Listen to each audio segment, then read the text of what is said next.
I was a street artist in San Francisco, and you know, it was very much just a little folding table. And if you could get a legal spot, you know, you could stay there all day. If you couldn't, you just set up somewhere. And then if the police came or something like that, you just made sure you could just fold it up like that.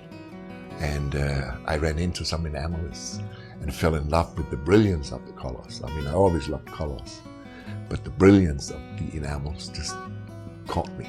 A lot of our work is abstract, but it also is about eliciting certain emotional connection.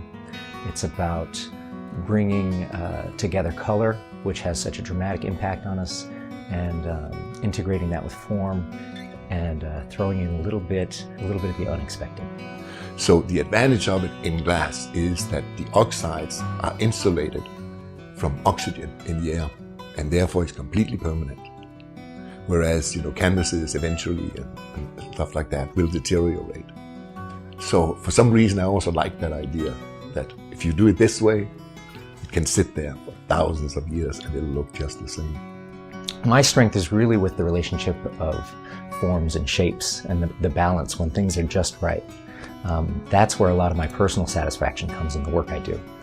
And that's why I work so well with my father, because he is so engaged with the color.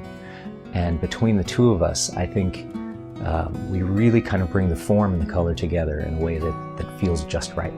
If you take a small thing and you still work the lines and the colors and you focus on that thing, then that thing actually fills your mind, just like the big canvas. So if you work with very sharp lines and geometric patterns, that creates a certain dynamic. So when you look at it, it's like an experience. Do I want it to be very fluid and alive?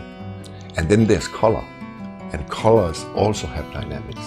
So when you combine the two, you know, it's like you have like a synergy. Falcher was looking for somebody who could do the wire bending work.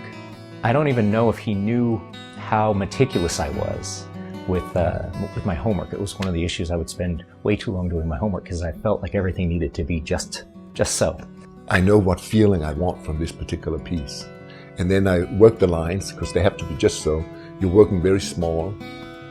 So you have to be very precise, and that's why I'm so lucky to work with my son, because he's the wire bender, you know, so good at it. All the designs are bent in 24 karat gold wire. We've rolled it flat like a thin ribbon. It has a little bit of height to it. And then I just use a pair of tweezers, a little mandrel. Mandrel is like a sharp, pointy rod to make all the curves. Or I'll hold the wire up and just freehand, you know, bend the wires. All of that gets fired on to a fine silver disc that we've textured to reflect the light back through the glass. And then when the piece sits down on the bench, I sit there with all my colors. Then I look at it, and then it's like, these are the colors. And then I just put them in. And again, I don't think too much about it. And I guess it's because I've been doing it for so many years. And then it's like, next. Just on to the next. When the piece is just right, it inspires a small sense of awe. There are some pieces that, you know, I'll look at 10 years later, and I will be back in that first moment that I saw it. I like to be known for quality work. The other part is more elusive. There's sort of a key word for me, which is uplifting. I like it to be when people look down, they get a little lift, like that.